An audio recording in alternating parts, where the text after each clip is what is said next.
Pues de nuevo estamos aquí retomando el programa del Aula de Formación y Debate Feminista del curso 2024-25. En primer lugar, como no, desearos salud, paz y feminismo para este año. Y en el contexto político que vivimos considero que no es una petición baladí ni retórica, es más bien una necesidad, un alegato a la esperanza y al activismo. Hemos de recordar que previo al inicio de la sesión siempre llevamos a cabo la concentración mensual contra la violencia machista que acabamos de llevar a cabo y que esta es una concentración necesaria para seguir visibilizando esta violencia que golpea sin descanso y que es la máxima expresión de la desigualdad, sin más motivo ni razón que el hecho de ser mujeres. Por ello, aunque tenemos la oportunidad de seguir las sesiones de este aula online, nuestra presencia aquí se hace necesaria como compromiso cívico y feminista.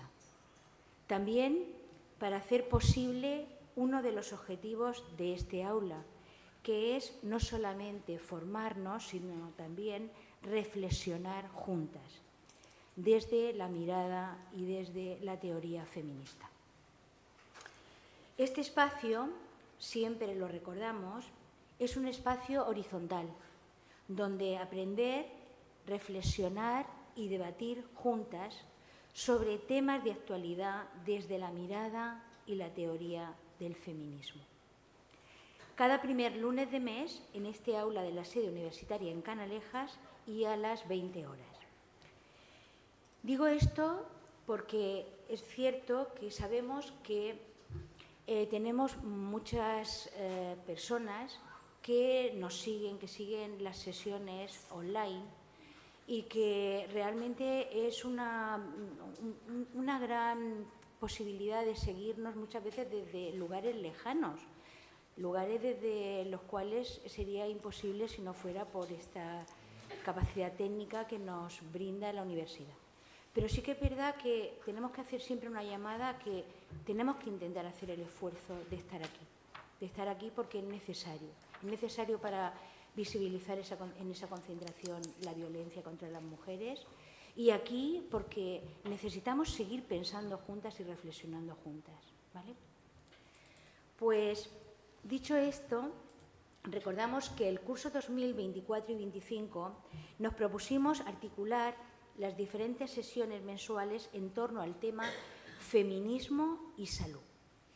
En el primer trimestre, recordad que arrancamos enmarcando cuál es el significado, las demandas y el recorrido histórico del feminismo y la salud de las mujeres. Reflexionamos sobre los problemas médicos de las mujeres derivados de la actividad laboral y proyectamos una mirada feminista sobre la salud mental en las mujeres. En este segundo trimestre abordaremos otros ámbitos como son las consecuencias en la salud de las mujeres derivadas de la violencia machista, que llevaremos a cabo en esta sesión, pero también una sesión dedicada al machismo como forma de matar y asesinar y enfermar a las mujeres. Y lo haremos con la presencia de una compañera que no sé si habéis visto, pero si no os lo recomiendo, los podcasts de La Casa Grande, ¿vale? En donde ella ha desarrollado una investigación muy interesante sobre lo que fue la primera casa de acogida, de ayuda y de reconocimiento de las mujeres víctimas de violencia de género en España y que está en peligro de cierre, ¿vale? Pues ya está confirmada del cierre, ¿no? Entonces va a ser, yo creo, una sesión muy interesante. Su presencia aquí nos va a también poder ayudar a poder pensar en torno a cuáles son los recursos, ¿no?, que ahora mismo están sobre la realidad. Y bueno, en el mes de marzo también hablaremos sobre las violencias reproductivas y terminaremos en abril con la autodefensa feminista en salud mental, sesgos de género en psiquiatría. Creo que son temas muy interesantes y que iremos desarrollando en este trimestre, que va a ser largo porque las vacaciones vienen ya casi en mayo, final de abril, ¿vale? Bueno, pues dicho esto, este adelanto, empezamos con esta quinta sesión del curso que nombramos, como he dicho, como consecuencias en la salud de las mujeres derivadas de la violencia machista. Y contamos aquí con dos grandes compañeras y especialistas en el tema, con dos grandes ponentes, que son María Teresa López Baeza y Beatriz Martínez Garres. Ambas presentan un perfil altamente cualificado para abordar el tema que nos ocupa, por su titulación académica, por su formación continua, por su extensa experiencia laboral en ámbitos de atención a mujeres víctimas de violencia machista y, desde luego, por su compromiso y activismo feminista. Empiezo haciendo un perfil de lo que en ambos casos es un currículum muy amplio y que yo he intentado resumir, espero haber acertado. María Teresa Maite López Baeza es diplomada en Trabajo Social y licenciada en Criminología por la Universidad de Alicante. Su formación posuniversitaria se desarrolló en estos dos ámbitos, siendo experta universitaria de Ciencias Forenses para Trabajadores Sociales y especialista universitaria en Intervención y Terapia Familiar. Como experta en igualdad y violencia de género, trabajó como tal inicialmente en la Cruz Roja y en diferentes ayuntamientos de la provincia de Alicante. Sin embargo, hace más de una década que su trabajo se viene desarrollando en los centros de la red Centro Mujer de la Consellería de Igualdad y Servicios Sociales, lo que la hace una experta incuestionable en este ámbito. Sumando a ello el que es miembro del turno de oficio de peritaje social de la Consellería. Pero además, como formadora, ha sido tutora de alumnado en prácticas del grado de Trabajo Social de la Universidad de Alicante y del máster de Violencia de Género de la BIU en el año 2022. Como activista feminista, Maite viene colaborando con ponencias y conferencias en diversos ámbitos institucionales, asociativos o del activismo feminista, referidos a la atención a mujeres víctimas de violencia de género. Y siempre que la requerimos, acude a nuestra llamada. Su compromiso no solo le llevó a ser liberada sindical por un tiempo, sino que ha asumido responsabilidades en el Colegio de Trabajo Social de Alicante, primero como vicepresidenta y vocal y desde el año 2022 como presidenta. A su lado tenemos a Beatriz Martínez Garres, licenciada en Psicología por la Universidad de Murcia y técnica superior de Integración Social. Su formación de posgrado se centró en el ámbito de las políticas de igualdad, siendo agente de igualdad de oportunidades por la Universidad Complutense, máster en Género y Políticas de Igualdad entre Hombres y Mujeres, experta universitaria en Dirección de Centros de Servicios Sociales, así como en intervención social y educativa con mujeres maltratadas en alojamientos alternativos. Su experiencia profesional se ha desarrollado ligada al área mujer e igualdad, habiendo trabajado como agente de igualdad en diferentes ayuntamientos de la provincia, como Santa Pola, Aspe, pero también en la Casa de la Dona de Elche y en diferentes centros de Infodona. Ha dirigido los Centros de Recuperación Integral Benacantil de Alicante y el Centro de Acogida Benacantil, dependiente ambos o solo el segundo. Es el mismo, lo que pasa es que lo cambiaron de nombre. Ah, vale. Vale. Dependiente de la Consellería de Bienestar Social, donde también ejerció como psicóloga. Su experiencia como formadora sobre violencia de género es amplia. Ha desarrollado talleres de prevención de violencia de género o talleres de las campañas corresponsabilidad familiar, violencia familiar en los ámbitos sindicales. Ha impartido formación para personal sanitario, funcionariado de la Administración de Justicia y personal funcionario del Ayuntamiento de Muchamel. Su perfil de experta le ha llevado a participar como ponente en diversas mesas organizadas por la Universidad de Alicante, tanto en la Facultad de Derecho como en la de Criminología. habiendo participado como intervención, investigación frente a la violencia contra las mujeres, derechos de las víctimas de violencia de género, aspectos penales y criminológicos, intervención desde los centros de recuperación integral, intervención con menores, hijos e hijas de mujeres víctimas de violencia e intervención en los centros de acogida. Su mirada y activismo feminista le ha llevado también, como a Maite, a participar en múltiples seminarios, jornadas, congresos y simposios de ámbito autonómico desde que se licenció. Seguro que por todo ello, en el año 2018, la delegación del Gobierno de la Comunidad Valenciana le otorgó la distinción Meninas, que reconoce el compromiso y trabajo contra la violencia machista.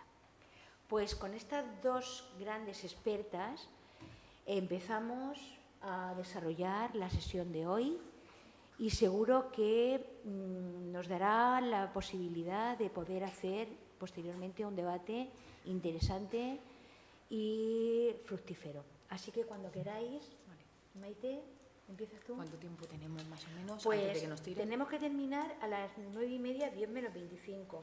Vale. Con lo cual, 9:15 Va a dejar terminamos vuestra preguntas, exposición, ¿vale? ¿vale? Y dejamos ahí unos 20-25 Vale. minutos. ¿Vale? Vale. Venga. ¿Empiezo yo? Sí, sí. Vale. Lo vamos a hacer... ¿Se oye bien? Lo vamos a hacer... mi parte, como consecuencias en la salud de las mujeres, en la relación de pareja o expareja, y vea lo que va a hacer como más centrarse en consecuencias en la salud para mujeres en situación de prostitución. Esto nos daría para... Yo me suelo enrollar bastante, ¿vale? Voy a intentar ir rápida y me vais preguntando al final. Y eso, os digo más o menos el esquema, que sería la salud con enfoque de género, violencia de género en cifras, con 1 o 2 pantallazos, violencia de género como factor de riesgo para enfermar, en el caso de las mujeres, consecuencias para la salud mental, para la salud física, para la salud sexual y reproductiva, y consecuencias, son todo como pinceladas, porque es que el tema da para mucho. Consecuencias para la salud y el bienestar de hijos e hijas. Y luego los costes sociales y económicos de la violencia de género en la parte de salud, ¿vale? La salud con enfoque de género. Yo creo que esto lo tenemos claro. Sexo y género interactúan de manera compleja para afectar en los resultados de la salud de hombres y mujeres. El sexo puede afectar riesgo, progresión y resultados de la enfermedad a través de vías genéticas, celulares, fisiológicas, incluidas las hormonales, y estas vías nos hacen tener diferencias en la susceptibilidad a la enfermedad, en la progresión, en el tratamiento y resultados de salud. Las normas de género, socialización, roles, diferencias en relaciones de poder y en el acceso, sobre todo también a los servicios de salud, en el acceso y control de los recursos, también contribuyen a las diferencias en vulnerabilidades y susceptibilidades a las enfermedades, cómo se experimenta la enfermedad, los comportamientos de salud, el acceso y la aceptación de los servicios de salud y las respuestas al tratamiento y los resultados de salud.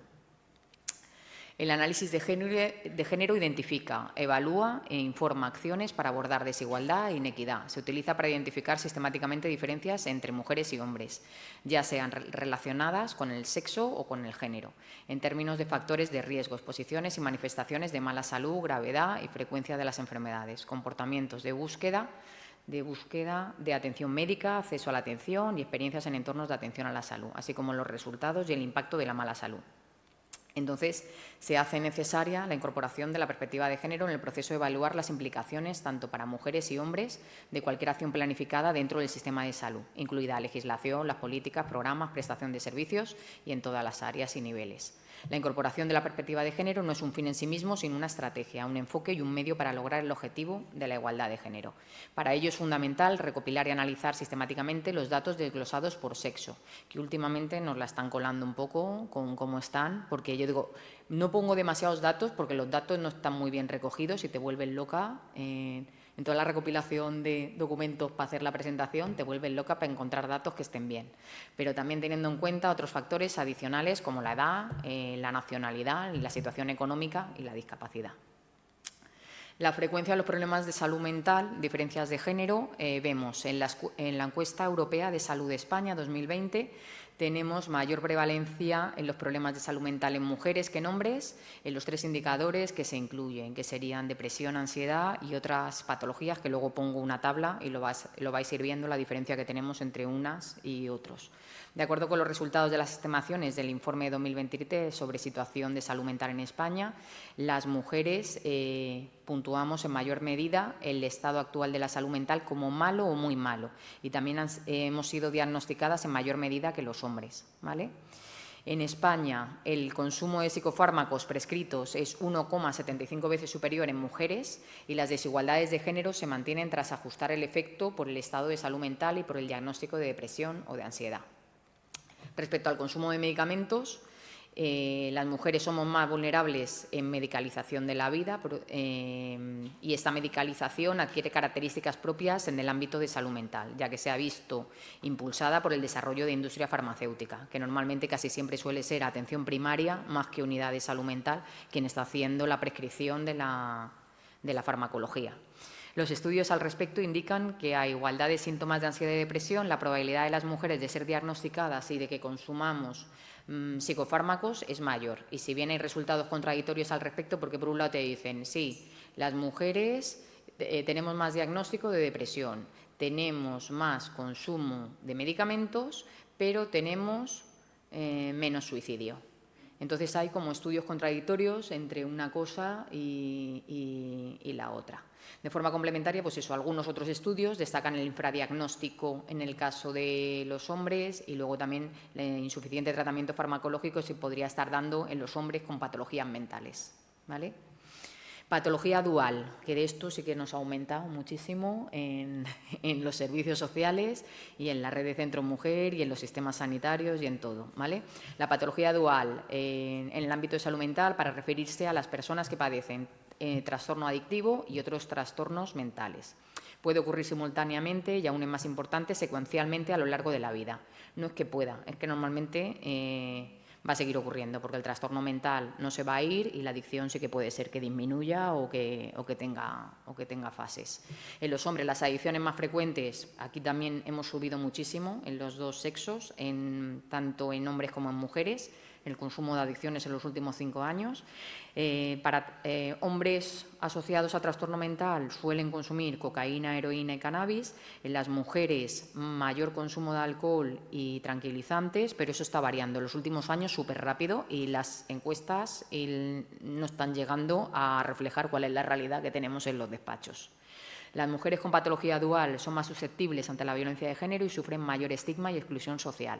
Además, tienen complicaciones para incorporarse al mercado de trabajo y poder conciliar vida familiar y no tener como la penalización a la hora de cuando son madres y tener todo este cuadro clínico. Asimismo, es más difícil que accedan a servicios de atención y se sometan a abordaje terapéutico. Las mujeres con patología dual presentan vulnerabilidad tanto clínica como social y constituye un reto terapéutico no solo a título individual, sino también para los sistemas sanitarios, que deben hacer frente a dicha dualidad entre 2 redes asistenciales. Aquí se complica más la cosa porque no son 2, a veces son 3, ¿vale?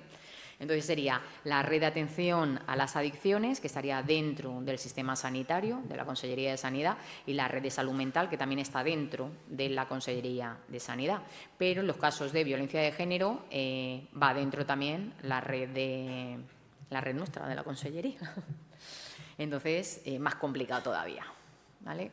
Las adicciones en las mujeres son una transgresión de los roles tradicionales de género, por lo que se perciben distintas a las de los hombres, con mayor gravedad y teniendo un gran impacto a nivel personal y familiar. En general, las condiciones sociales de partida de las mujeres son más desfavorables, más carga y responsabilidad, habitualmente con mayor porcentaje de desempleo, sin posibilidad de asistir regularmente a realizar el tratamiento ni de acceder a la formación para el empleo. Se encuentran con importantes barreras para acceder al tratamiento derivadas de los estigmas vinculados a ser una mujer con adicciones y con un problema de salud mental. Y esto motiva que cuando llegan a un centro de recursos su estado sea mucho peor que el de los hombres. Aquí en la provincia de Alicante solo tenemos 3 plazas para patología dual, para toda la comunidad, ¿no? No para la provincia, sino para toda la comunidad. Para la provincia, 3. Que siempre está llena. porque no da tiempo a la rotación, vamos, que nos quedamos de forma insuficiente. Además, cuando una mujer padece de forma simultánea adicción y violencia de género, la tendencia es que dé mayor importancia a la problemática de consumo, dejando en un segundo plano la historia de maltrato, y a la inversa también nos pasa, ¿no? Es decir, la adicción no quieren mujeres víctimas de violencia de género en centros residenciales normalizados porque no pueden atender a la especificidad de en una adicción en activo. Entonces, al final es puerta giratoria, por aquí, por allá, y así vamos. Esto se produce también no solo por el sentimiento de vergüenza o culpabilidad, es un tema también de falta de recursos y falta de presupuesto y falta de intencionalidad a la hora de hacer políticas. Por ello es imprescindible la colaboración y coordinación entre redes públicas implicadas y formación de equipos profesionales para intervenir desde la perspectiva de género. Un importante punto de coincidencia entre salud mental y adicciones se hace a través de la necesidad de incluir la perspectiva en actuaciones e intervenciones. Los y las profesionales de las tres redes, serían como de las tres unidades, identifican que el género mediatiza las experiencias de adicciones y salud mental, y también las de situación de prostitución, tanto en diagnósticos, tratamientos y consumo de recursos. La mayor prescripción de psicofármacos a mujeres y las barreras que éstas tienen para acceder a los servicios se ponen en varias ocasiones como ejemplos claros de esas diferencias de género. De igual modo, profesionales de ambas redes consideran problemas importantes, dificultades que las mujeres con menores a su cargo tienen para acceder a recursos residenciales. La mayoría de ellas, cuando están entrando al recurso residencial de patología dual, ya no están con los menores, o sea, no van a entrar en esos recursos específicos con los menores. En el recurso específico de violencia de género sí que se entra con menores, en el que es de adicciones no entran con menores. ¿Puedo hacer un inciso, Sí, Maite? sí. Porque en muchas ocasiones, por culpa de la adicción, han perdido previamente a sus hijos. Ha habido una situación de desamparo y han perdido a los menores. No porque en los recursos no los pudieran acoger, que sí que los podrían acoger, pero nos encontramos que esta penalización también se ceba más con las mujeres. Porque cuando hay adicciones es mucho más fácil que el desamparo se lo hagan a ellas, incluso al nacimiento. ¿He hecho el inciso? Sí. Vale. La relación entre violencia de género y salud mental es bidireccional. Las mujeres con problemas de salud mental presentan mayor vulnerabilidad para sufrir cualquier tipo de violencia de género a lo largo de sus vidas. Eso es así porque lo vemos, todas las que hemos trabajado con violencia, lo vemos con los casos. El 75% de estas mujeres han sufrido la violencia en el ámbito de pareja o en el ámbito familiar, y el 40%, que yo creo que se queda corto, han sido víctimas de violencia sexual, que yo creo que el porcentaje es un poco mayor. Sufrir violencia de género es un factor determinante y causa en sí misma, generadora de daños y de secuelas que suponen problemas e incluso trastornos de salud mental en las víctimas. Casi el 50% de mujeres que han sufrido violencia de género por parte de las parejas refieren secuelas y consecuencias psicológicas derivadas de la violencia sufrida. Este porcentaje aumenta casi el 75% para aquellas que refieren maltrato por parte de exparejas en relaciones anteriores o pasadas. 2, 3 PowerPoint, o sea, pantallazos de pequeños datos. En el mundo, de cada 100 mujeres asesinadas en el mundo, 36 son asesinadas por su pareja hombre. Cada día 137 mujeres son asesinadas en el mundo por un hombre de su familia, y de cada 100 mujeres de todo el mundo, 30 han sufrido alguna forma de violencia física o sexual por parte de la pareja. Sería como un tercio, y esos son datos como de Organización Mundial de la Salud y de la ONU Mujeres. En España, desde el 2003 que tenemos el registro de la ley integral, más de 1000 mujeres han sido asesinadas a manos de sus parejas o exparejas. En los casos de violencia en la pareja, de cada 100 casos, 90, yo creo que esto está mal. Cuando lo he pasado de la guía, yo digo, a mí estos datos no me cuadran mucho, pero bueno, vale, los pongo para que hagamos debate también.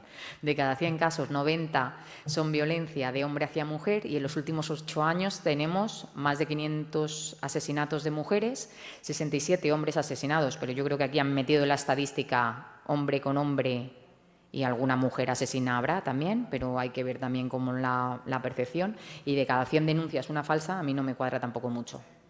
No me cuadra nada. Lo he sacado del Instituto Andaluz, de Andalucía. De Andalucía actualizado. Por eso. Sí, por eso no me cuadra. Vale. Esta tabla está hecha de consellería nuestra, ¿vale?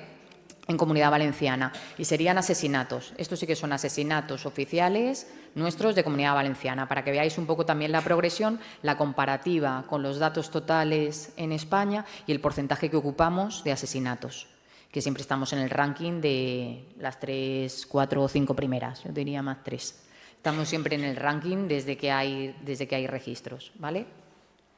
Entonces, si veis más o menos las provincias, aquí sí que es verdad que Alicante provincia tiene más asesinatos en comparativa con población y con delito que Valencia, por ejemplo. La que menos población tiene es Castellón y más o menos Castellón sí que se adecúa a su porcentaje de población, y Alicante tenemos bastante asesinato, que lo vemos todos los días.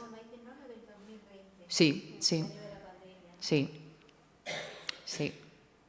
Vale, esta foto la he cogido de la plataforma de San Vicente porque es como muy visual, ¿no? Serían 12 meses de asesinatos de mujeres, de niños, de sus hijos e hijas, y entonces vemos qué provincias hay limpias y atascadísimas de casos. Es como muy visual porque al final es un mapa del crimen, es decir, tienes un mapeo de dónde están los delitos y dónde está la punta de la consecuencia más grande para la salud, que es perder la vida y que te la arrebaten, ¿no? La violencia de género como factor de riesgo para enfermar, ¿vale? Aquellas enfermedades que son más frecuentes en mujeres que hombres no lo son por ser propias del sexo femenino, propias de naturaleza biológica de la mujer, sino que las padecen más mujeres que hombres, probablemente como consecuencia de las desigualdades de género que existen en nuestra sociedad. La violencia de género tiene unas características propias que es diferente a otros tipos de violencia y unas consecuencias en la vida y salud de las mujeres que difieren cualitativa y cuantitativamente de otros procesos de victimización. Las consecuencias de la violencia son muy amplias, influyen en todos los aspectos de la vida, salud de los hijos e hijas y se extienden además al conjunto de la sociedad. Durante mucho tiempo se ha intentado culpabilizar a la propia mujer de la situación de maltrato, favoreciendo lo que se conoce como doble victimización de la mujer. Pero no existen características psíquicas diferentes entre mujeres maltratadas y no maltratadas previamente al inicio del maltrato. Yo con esto estoy en parte de acuerdo, pero luego hay otra parte que no está incluyendo mucho, en Bea, que es psicóloga, lo tiene más claro, de mujeres que son más vulnerables antes de los procesos de situación de violencia. Es decir, sí que está claro que cuando pasas por la situación de violencia de género, las secuelas que tienes van en muchísimo empeoramiento, de a lo mejor no tener enfermedad, así que tenerla, pero, por ejemplo, en mujeres que tienen discapacidad, en mujeres que tienen previamente otra enfermedad, ya sea cáncer, fibromialgia, problemas estomacales, problemas digestivos o problemas de fuertes dolores, está asociado que van en procesos de crisis mucho peor. De fibromialgia, por ejemplo, hemos tenido una época de muchísimas mujeres con fibromialgia. Ahora tengo época de mucho cáncer, ¿no? Vamos como por fases, ¿no? De mucha violencia, mucho dolor, mucho delito, y entonces eso en el cuerpo de las mujeres se manifiesta como enfermedades. Eso. ¿Quieres que diga algo? Sí.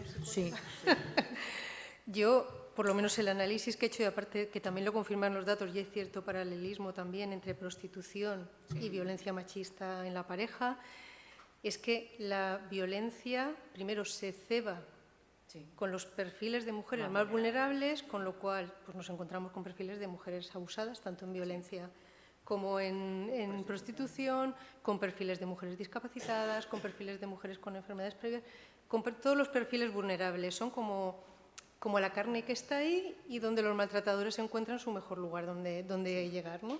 Entonces, nos encontramos con esa especie de previo, ¿no?, que facilita esa situación de vulnerabilidad de la mujer, que facilita que caigan en cualquier tipo de maltrato o de violencia contra las mujeres con más facilidad porque son más vulnerables, la pobreza, la exclusión, el ser mujeres migrantes, todos los factores de riesgo, digamos, hacen que sean más vulnerables a caer en una situación de violencia contra las mujeres, sea en la pareja o sea en otros ámbitos, y luego además la propia violencia hace que cualquiera de esas situaciones previas que tenían se agraven y se manifiesten y se magnifiquen, generando muchas veces enfermedades crónicas, discapacidades crónicas, incluso enfermedades graves, O la muerte. la muerte, incluso el suicidio, porque las enfermedades sean de tipo mental.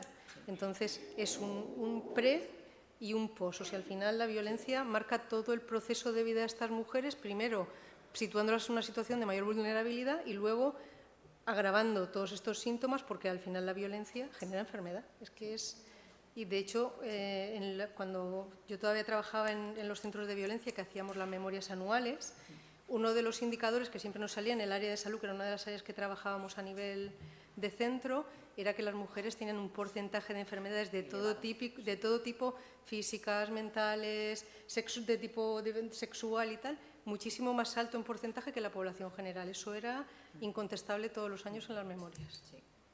Y luego también algunas mujeres que debutan en enfermedad mental después de haber estado en situación de violencia. Es decir, yo sí que me he encontrado con casos de diagnóstico de esquizofrenia o brote psicótico o debutar. Es decir, es que no tienes 20 años para que te debute la enfermedad mental, pero claro, si tenemos en cuenta que hay 10 años de situación de prostitución, 20 años, 30 años o 50 años de situación de maltrato, el cuerpo tiene un límite y aparecen enfermedades que se van a quedar de forma crónica.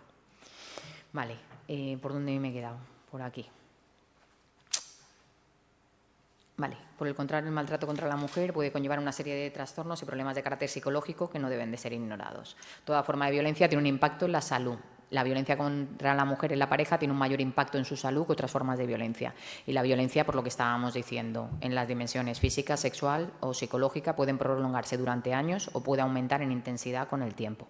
También pueden disminuir, ¿vale? Pero consecuencias para la salud mental, lo que estábamos hablando. Influye directamente en la calidad de vida y la salud mental de las mujeres. Empezamos por trastorno de estrés postraumático.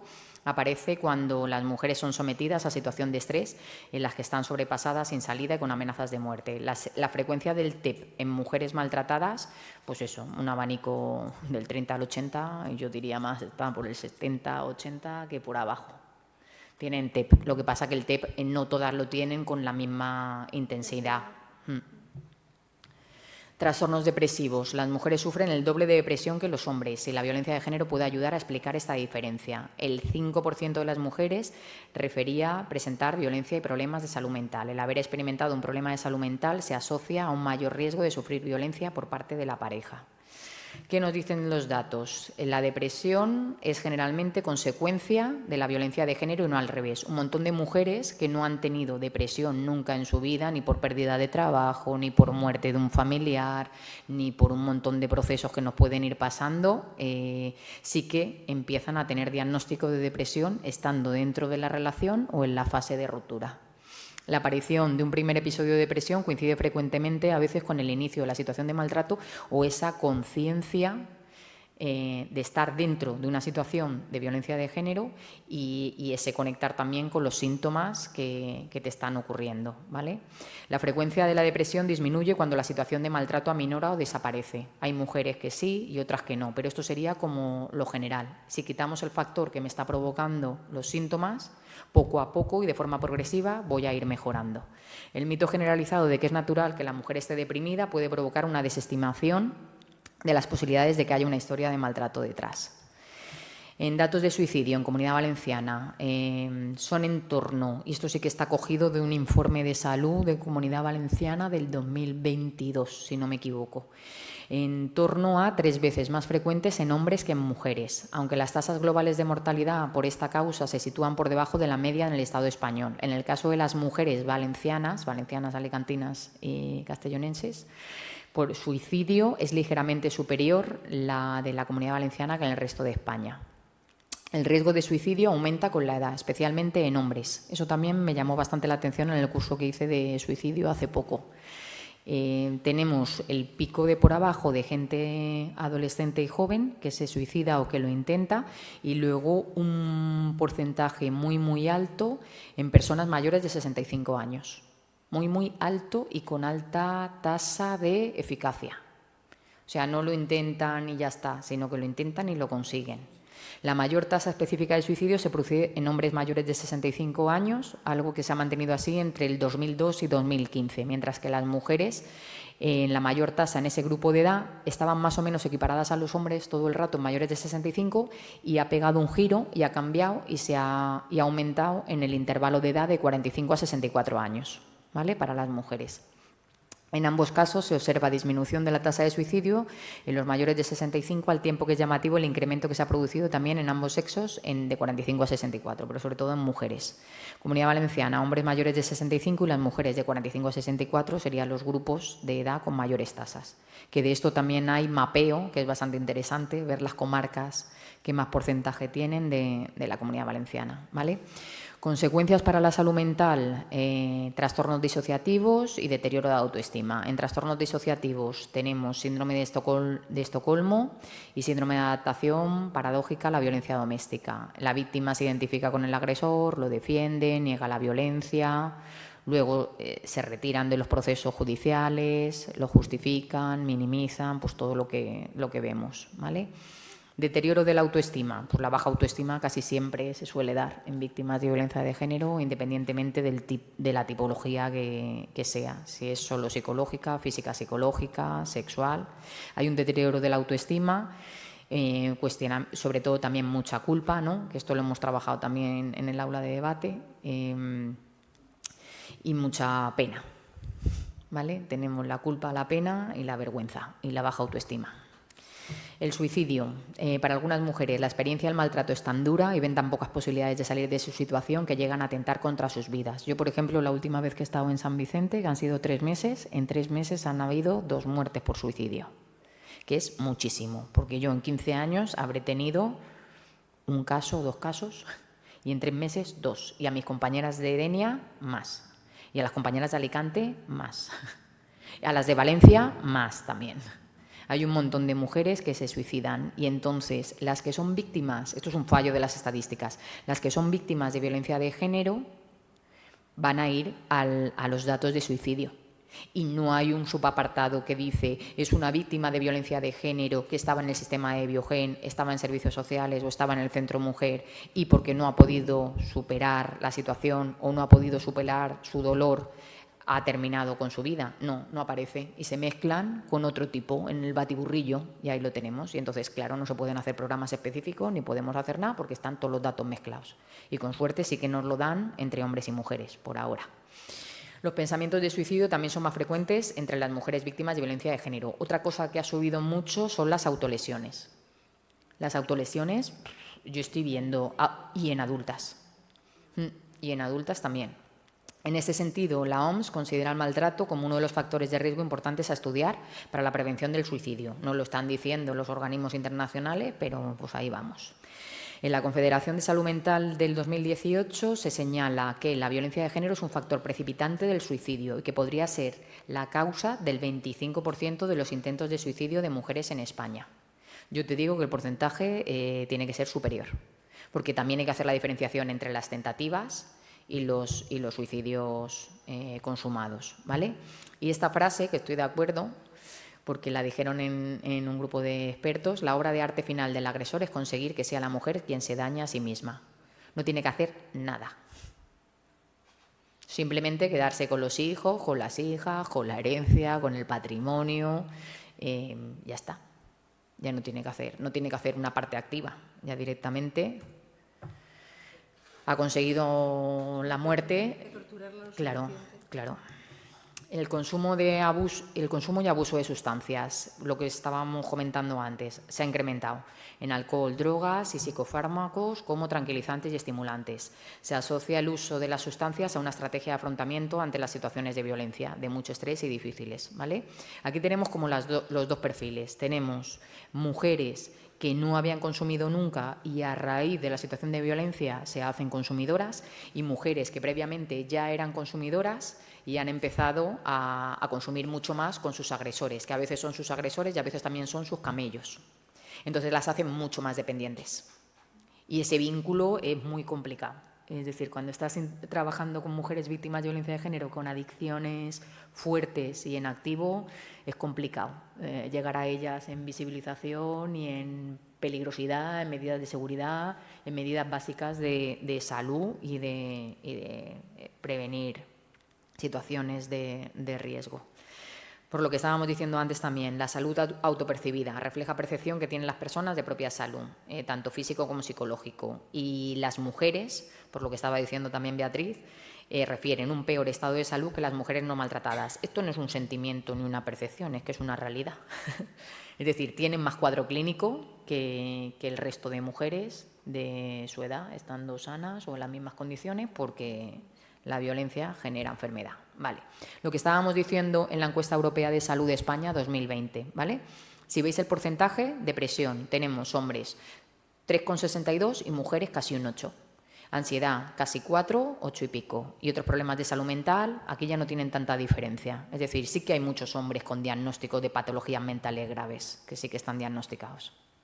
Pero sí que es verdad que depresión y ansiedad, como lo suelen diagnosticar mucho desde atención primaria y somos las mujeres las que más vamos a atención primaria, tenemos esa diferencia a la hora del diagnóstico. Uno, porque está como más socializado ser mujer, ir a la consulta y decirle cuáles son los problemas sin contarles realmente que eso está asociado a la situación de violencia, pero sí que para que te den medicación y que te atiendan. Y los hombres ya cuando van ya con el problema muy disparado. Consecuencias para la salud física.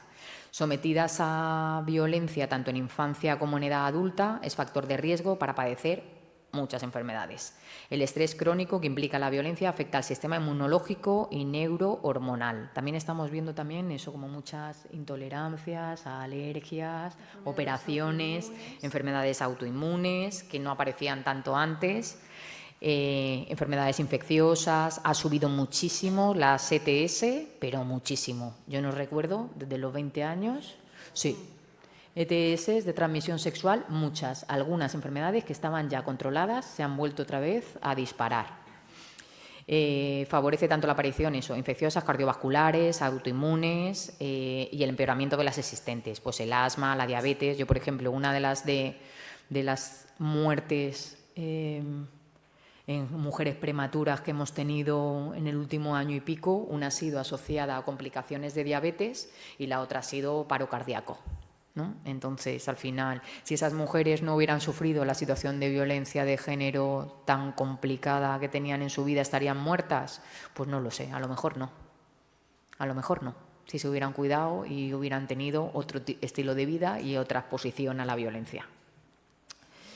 Las mujeres que sufren violencia física y o sexual por parte de la pareja pueden padecer un 60% más de enfermedades físicas de las que no son víctimas de violencia.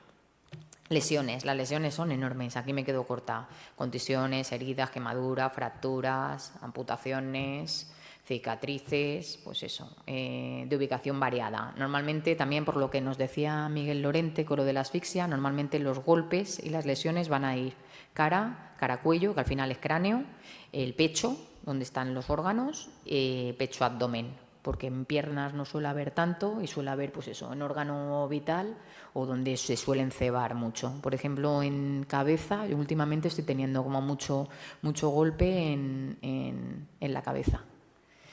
Problemas de salud crónicos. Estos problemas abarcan desde dolores musculoesqueléticos, que hay muchísimo también, de cuello, espalda, artritis, artrosis, osteoporosis, fibromialgia, hasta complicaciones cardiovasculares, infarto de miocardio, por lo que hemos dicho, anginas de pecho, síntomas neurológicos recurrentes, pérdida de audición, problemas de vista, dolores de cabeza, migrañas.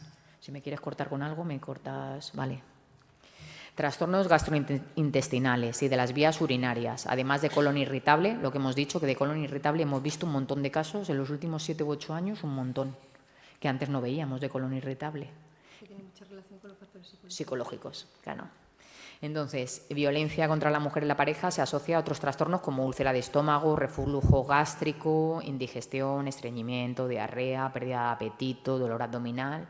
Y luego ya no me acuerdo si lo había puesto, supongo, los trastornos de conducta alimentaria, que también han subido muchísimo. Tanto anorexia como bulimia, como los atracones, ¿no? Aparte de las autolesiones, me autolesiono y me automaltrato. Con los trastornos de conducta alimentaria también se ha incrementado mucho y no solo en chicas jóvenes. El peor problema que tenemos con la violencia es el asesinato. De mutilación genital femenina, que podría dar esto para 4 horas, doy 2 o 3 cositas de datos, ¿vale? Abarca todos los procedimientos que de forma intencional y motivos no médicos alteran y lesionan los órganos genitales femeninos del placer que tenemos las mujeres. Tiene graves implicaciones y consecuencias para la salud, para las mujeres, porque se realiza por personal no cualificado y con materiales como cuchillos, cuchillas, tijeras, cuchillas de afeitar, trozos de vidrio y lo que pillan.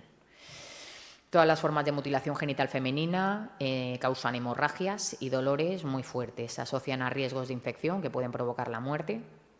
Aumenta los riesgos de complicaciones obstétricas y de muerte perinatal cuando quieren ser mamás. Y en el mundo ahora mismo hay más de 125 millones de mujeres mutiladas ya. Y otras 30 millones pueden serlo en la próxima década, que sería como del 2020 al 2030. En Médicos del Mundo se calcula que hay unas 55.000 mujeres en España que podrían ser de riesgo para la mutilación genital femenina en sus países de origen. En España, todas las variantes de los 4 subtipos que hay, la mutilación genital femenina está como delito de lesiones y está penalizada en el Código Penal. Las mujeres víctimas de violencia por parte de la pareja, según señalan los estudios, tienen mayor riesgo de padecer problemas ginecológicos, 3 veces superior a las mujeres que no sufren violencia. Los datos para España dicen entre casi el 1% y el 4% de mujeres embarazadas han sufrido violencia de pareja de tipo físico. Sí que es verdad que un montón de detección de la violencia, si la matrona hace bien su trabajo, se detecta por ahí. Lo que pasa que es un momento tan vulnerable que son muy pocas las mujeres embarazadas, recién paridas y en el posparto de la cuarentena y los meses posteriores que toman la decisión de irse a centro de protección, poner denuncia y todo. O sea, son momentos como muy delicados en la vida de las mujeres para tomar decisiones, pero algunas sí que lo hacen y se mantienen. Pero es muy fácil es muy fácil que en ese momento tan vulnerable, si dan el paso, recaigan, eso es. Y luego tienen lo que ha dicho Bea, tienen más posibilidades de reconciliación y más posibilidades de recaída con sus agresores, por todo lo que significa la familia, la maternidad y todo como estamos hormonalmente después de parir. Aun sin que haya abuso sexual, las mujeres que sufren violencia por parte de pareja parecen estar expuestas a mayores riesgos de problemas ginecológicos, aunque no se conocen bien las razones de esta realidad y es necesario seguir investigando en este sentido. De ginecológicos, dolores pélvicos crónicos, histerectomías, sangrados, infecciones vaginales, coitos dolorosos, infertilidad. Ha subido mucho también el virus del papiloma. Hubo una época, cuando yo estaba en Alicante, que eran un montón de casos, del 2007 al 2009. Hubo otros años como que paró un poco, que no había tanto diagnóstico y ahora está otra vez repuntando el virus del papiloma a tope. Todo eso tiene que ver con la falta de uso del condón, pues porque las parejas no lo quieren usar y ellas finalmente ceden a practicar sexo sin condón. De riesgo. Tanto en los casos de violencia machista en pareja como en los casos de prostitución. Sí. Una de las realidades a las que se enfrentan las mujeres, la presión tanto por parte de los puteros como de los proxenetas para que practiquen sexo sin protección. Lo mismo, riesgo de infecciones, contagio de ETS y de VIH-Sida, que también ha subido un montón. Coerción reproductiva, en violencia, en el sabotaje del control de la natalidad, quitar o dañar el condón, quitar un parche anticonceptivo, desechar anticonceptivos orales o engañar a las mujeres pensando que se lo están tomando bien y al final se lo están manipulando. Presión para quedar embarazada, dando lugar a embarazos no deseados y a controlar el resultado de un embarazo, tanto la presión como para tenerlo como la presión para no tenerlo. El aborto o aborto inseguro, probabilidad de tener aborto espontáneo o inducido es mayor en mujeres víctimas de violencia por la situación emocional, de estrés, de crisis. Tienen más porcentaje de abortos que de no estar en la situación de violencia. Malos resultados de salud perinatal, lo mismo, en retraso a la hora de buscar los cuidados prenatales, en ganancia de peso del bebé, infecciones vaginales, cervicales, renales, sangrado durante el embarazo, mayor riesgo de parto prematuro, recién nacido bajo de peso, mayor porcentaje de cesáreas, mortalidad materna y mortalidad neonatal, muerte súbita, pues eso, en el embarazo puede causar secuelas inmediatas y a largo plazo que se asocian con mayor riesgo de mortalidad tanto de la mamá como del bebé. Las mujeres embarazadas que experimentan violencia durante el embarazo tienen 3 veces más riesgo de tener muerte perinatal que las que no. En salud física, lo que hemos dicho, esto sería como un resumen que os lo paso, ¿vale? Que repaso. Esto también os lo paso, a ver si voy a lo de los menores ya. Ansiedad, depresión, vale, lo de los menores. Los menores también, la lista de problemas en la salud para los menores es muy larga. Retraso en crecimiento, alteraciones de sueño y alimentación, disminución de habilidades motoras, eso es la parte como física, alteraciones emocionales, ansiedad, ira, depresión, baja autoestima, trastornos de estrés, exceso de responsabilidad, ¿no? de coger el rol que no le corresponde dentro de la familia. En problemas cognitivos, por retraso en el lenguaje, afectación en el rendimiento escolar, que esto normalmente sí que se detecta en los centros escolares, pero el resto, si no lo llevas a ningún sitio, pues como que no se detecta.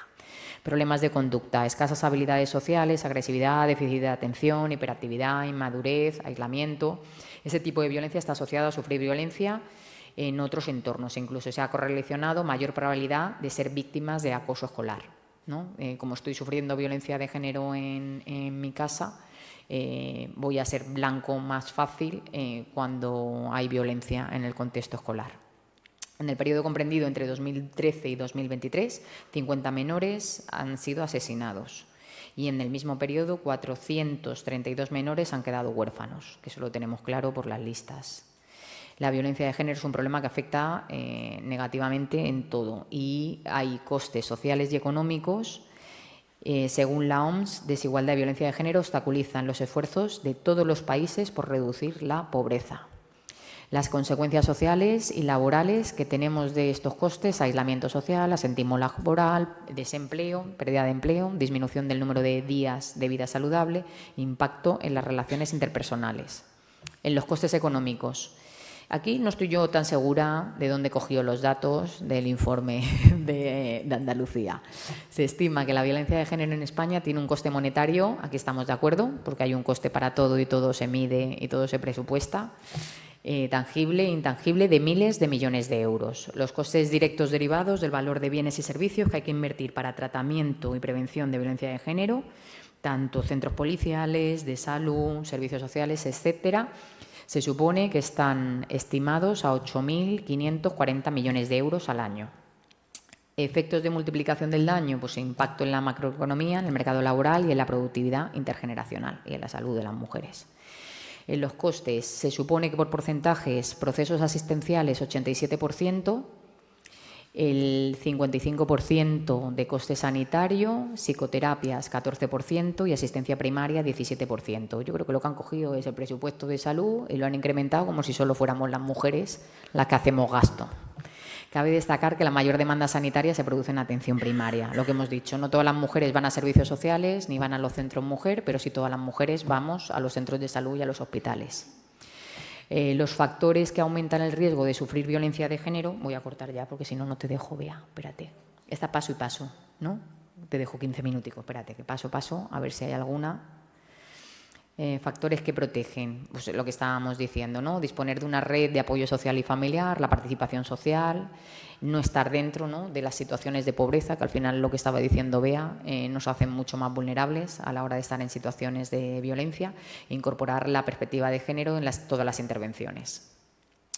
Que aumentan el riesgo, costes sociales.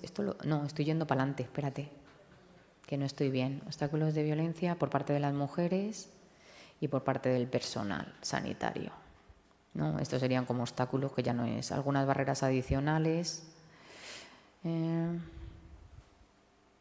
Es que me enrolla mucho. Falta de credibilidad, quito. Y ya está, vale.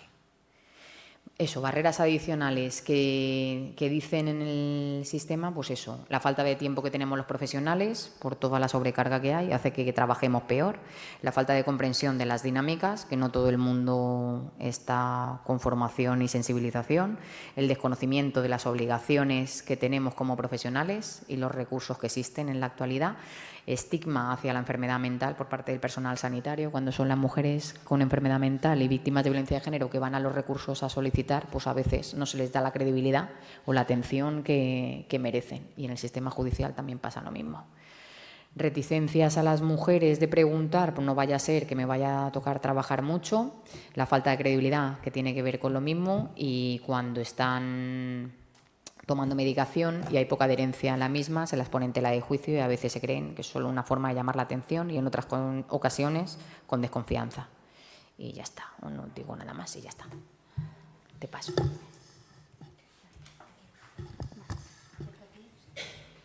Bueno, yo voy a centrarme en la prostitución como forma extrema de violencia contra las mujeres y cómo tiene unas consecuencias gravísimas en la salud física, mental, sexual, estar en situación de prostitución, ¿vale? Me he traído algunos datos que seguramente muchas conoceréis porque aquí estamos casi como en familia. En este aula cuando vengo siempre me siento arropada y también quería agradecer a Josefina por su generosísima presentación. Y bueno, pues seguramente habrá datos que conoceréis, pero a mí sí que me gusta poner un poco en contexto de qué hablamos cuando hablamos de mujeres en situación de prostitución o de mujeres víctimas del sistema prostitucional, que es como casi que me gusta más llamarlas, ¿no?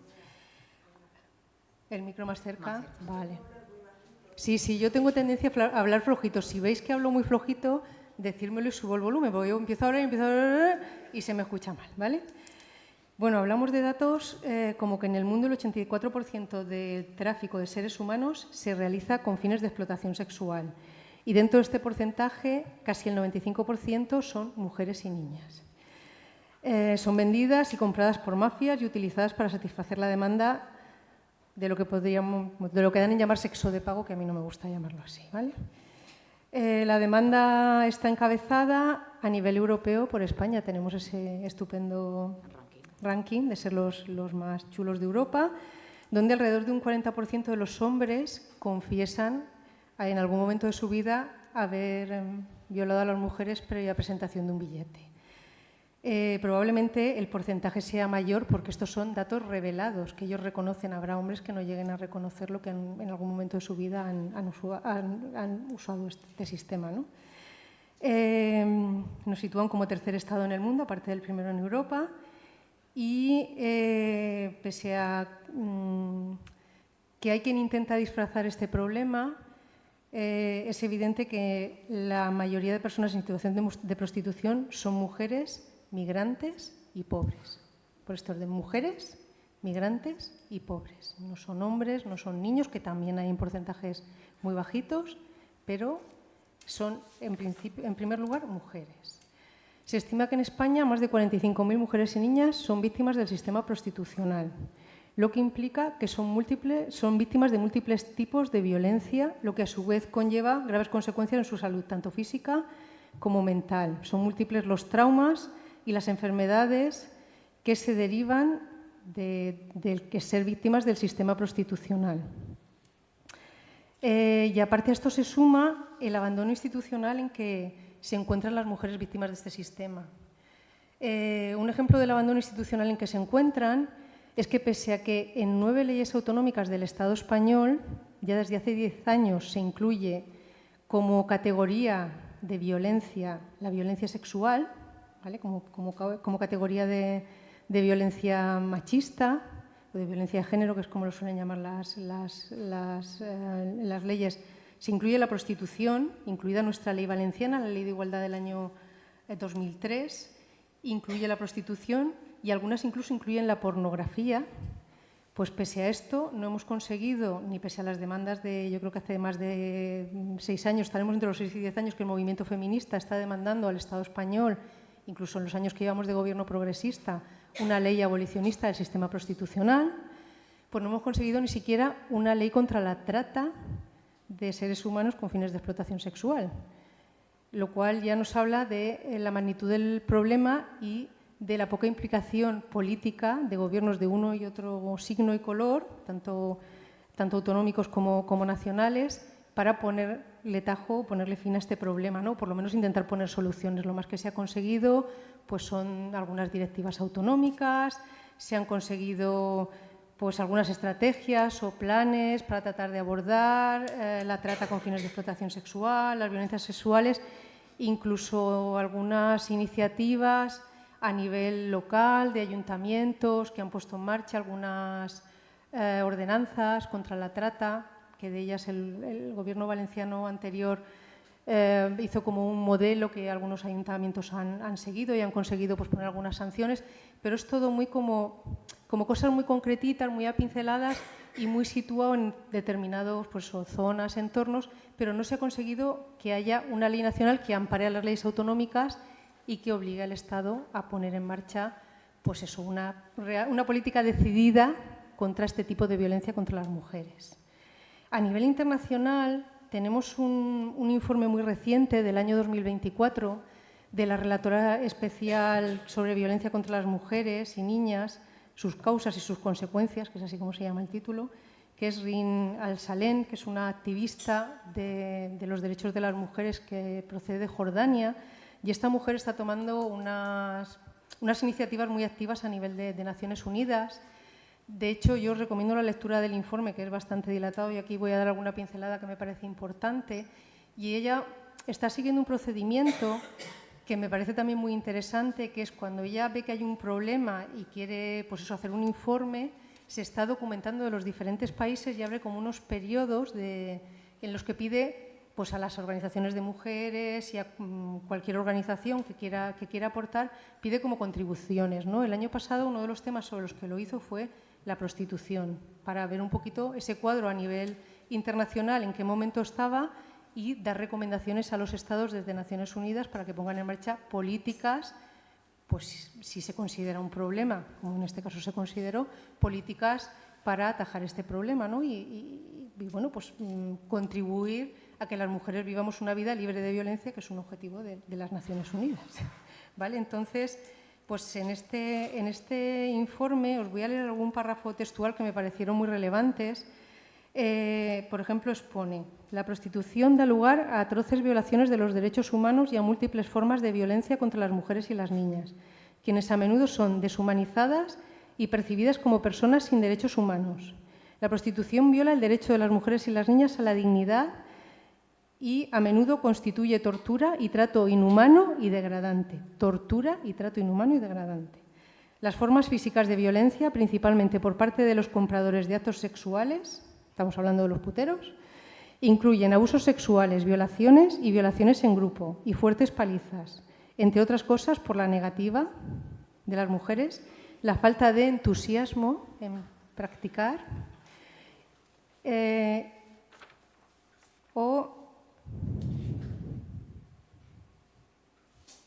Perdona, que aquí creo que me he saltado algo.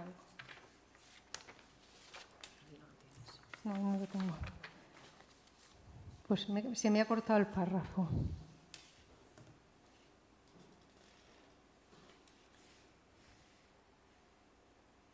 Pues se me ha cortado la frase, disculparme, pues se me ha cortado la frase.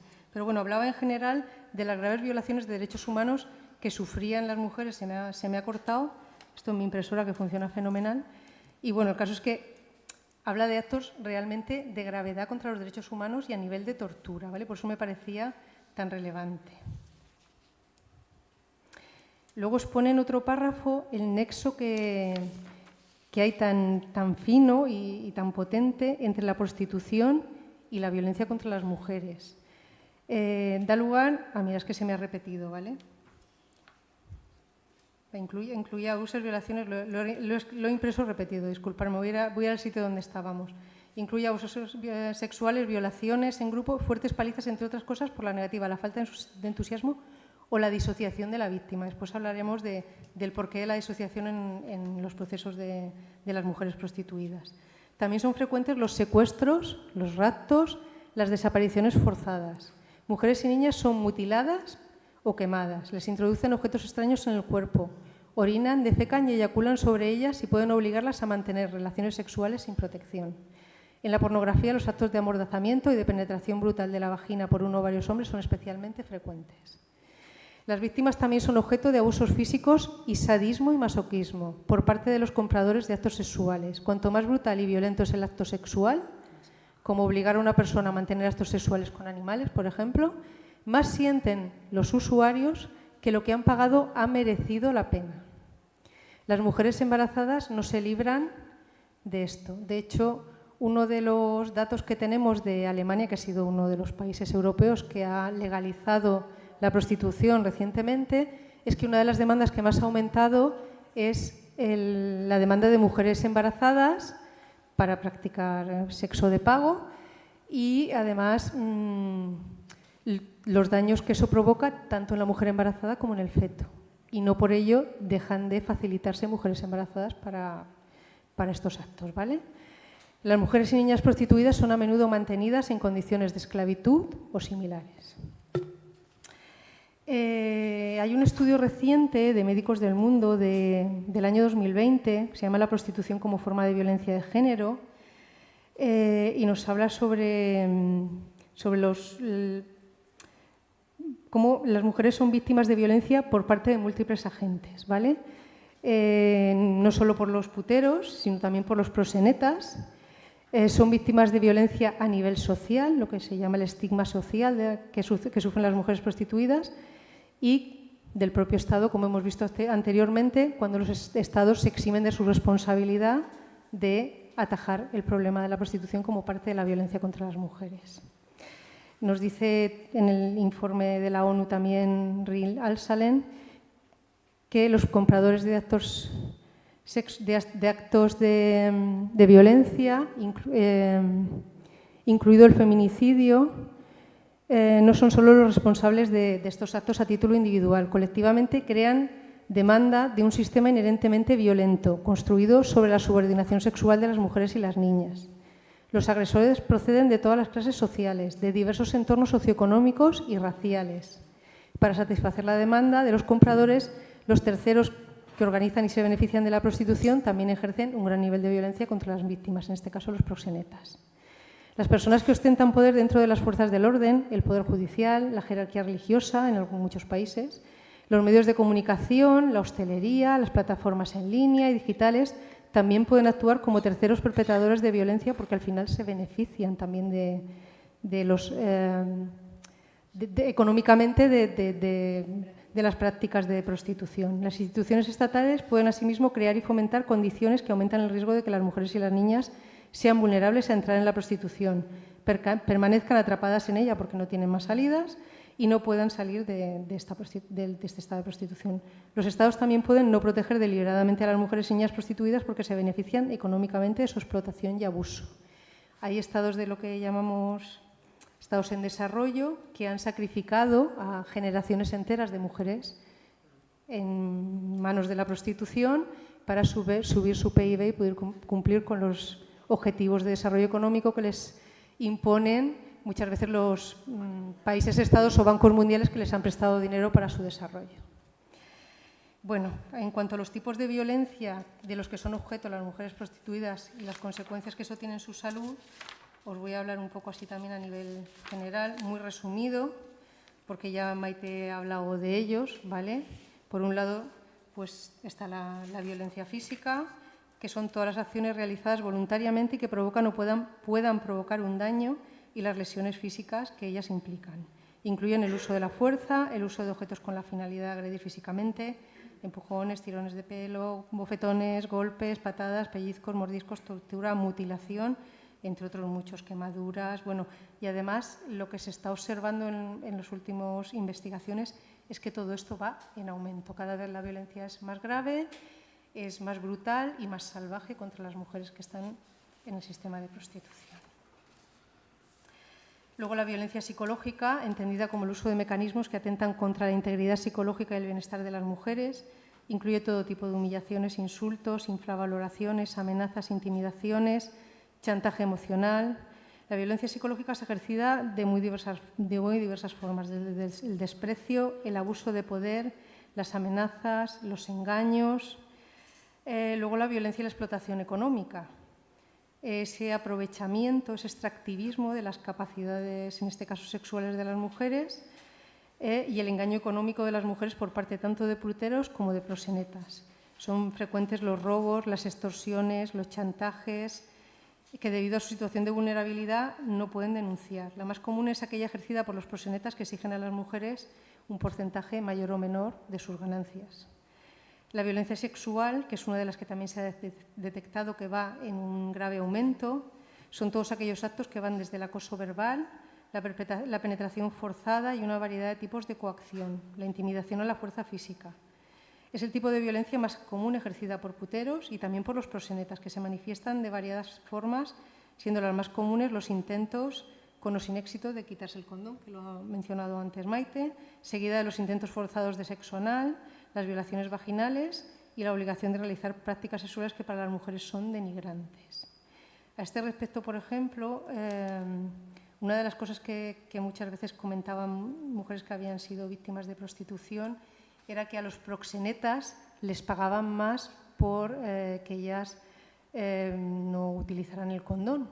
Y muchas veces eso era causa de gravísimas palizas, porque si ellas se negaban, pues ¿qué hacían los proxenetas? Pegarles palizas brutales para que al final cedieran, con todos los riesgos de enfermedades de transmisión sexual, de VIH, que tiene esto, y más en un entorno como la prostitución, en que bueno, pues hay un riesgo mucho mayor, ¿no?, de contraer todo este tipo de enfermedades.